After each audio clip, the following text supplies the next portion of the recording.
Comment savoir si votre ego vous joue la survie émotionnelle?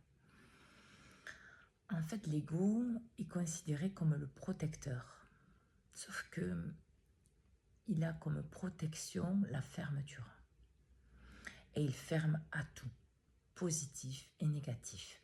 Lié au schéma, au blocage, il empêche l'émancipation de la personne parce qu'elle doit, de par son choix, ses actes, le valider dans la matière. Mais c'est votre ego qui vous empêche de voir la réalité des choses. Prenons 2 exemples. Vous avez une situation, que ce soit de couple, amical, familial ou autre, qui est bloquée.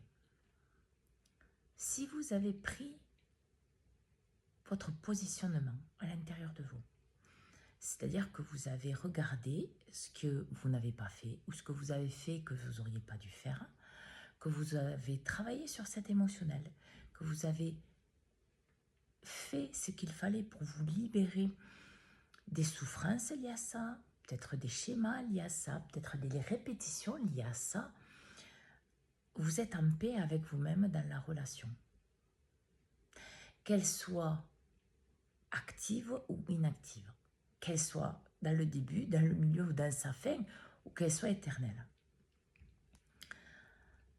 Mais si vous êtes dans votre ego, qui est dans la protection émotionnelle et qui dit qu'en fait, qui ne vous permet pas, de regarder à l'intérieur de vous votre propre responsabilité, parce que dans toutes les relations, il y a de la responsabilité qui est de chaque côté, cela vous empêche de voir la vérité de qui vous êtes, de vous libérer de vos charges, de vous libérer de ce qui vous bloque.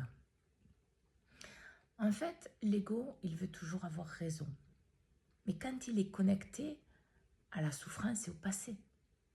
Parce que quand il est connecté au cœur et à l'âme, il s'apaise.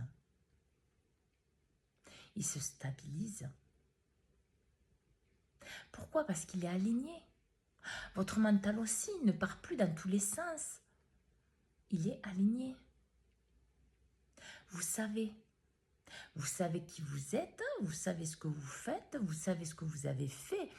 Et peu importe ce qu'on dit, vous savez ce que vous avez acté. Que ça soit dans votre tête ou dans la matière.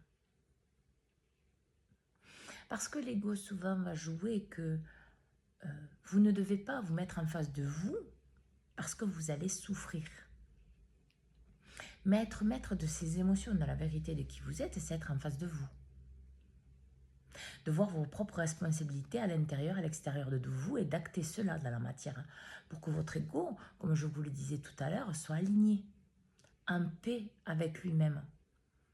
Et donc, vous laissez l'espace nécessaire pour avoir une vraie protection, celle du cœur, de l'âme, de Dieu, la source, l'univers, peu importe le nom que vous lui donnez.